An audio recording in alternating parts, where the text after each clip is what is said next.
রাষ্ট্র পরিচালনা করতে গিয়ে বিদেশি চাপ অনুভব করছে সরকার। এটি মোকাবিলায় মুক্তিযুদ্ধের সপক্ষের শক্তিগুলোকে একসাথে কাজ করার আহ্বান জানিয়েছেন আওয়ামী লীগ সাধারণ সম্পাদক ওবায়দুল কাদের।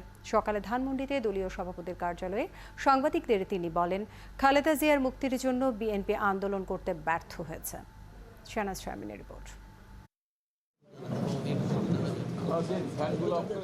সকালে ধানমন্ডিতে দলীয় সভাপতির কার্যালয়ে সাংবাদিকদের সাথে নানা বিষয়ে মতবিনিময় করেন আওয়ামী লীগের সাধারণ সম্পাদক ওবায়দুল কাদের। এ সময় তিনি বলেন, খালেদা জিয়ার মুক্তির আন্দোলনে বিএনপি ব্যর্থ, বরং সরকারি উদারতার সাথে তাকে বাসায় থেকে চিকিৎসা নেয়ার অনুমতি দিয়েছে। এমন কোনো দৃষ্টান্ত তারা স্থাপন করতে পারেননি যে বেগম জিয়ার মুক্তির দাবিতে একটা দেখার মতো একটা বিক্ষোভ মিছিল তারা করতে ব্যর্থ হয়েছে। বিকাশে কম খরচে ক্যাশ আউটের লিমিট বেড়ে 50,000, প্রিয় এজেন্টও 2টা। উপজেলা নির্বাচনে এমপি মন্ত্রীদের স্বজনরা মনোনয়ন প্রত্যাহার অব্যাহত রেখেছে উল্লেখ করে তিনি বলেন, তার নিজের স্বজন ভোটে দাঁড়ালেও সেখানে তার কোনো হস্তক্ষেপ নেই।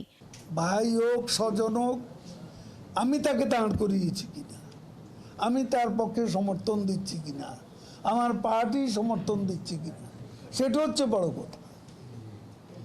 আমি বা আমার পার্টি যদি না থাকে তাহলে কারো বিচ্ছিন্ন প্রয়াসকে এখানে নির্বাচন প্রভাবিত করার বিষয়ে জড়িত করার কোনো সুযোগ নেই।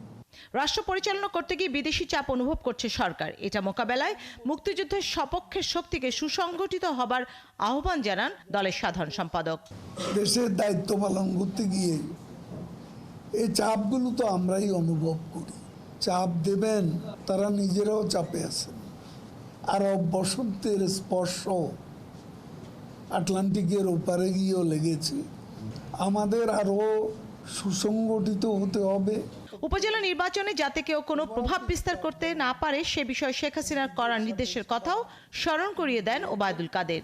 কোনো প্রকার প্রভাব বিস্তার করা যাবে না, প্রশাসনকে প্রভাবিত করা যাবে না। শাহনাজ শারমিন, ৭১, ঢাকা।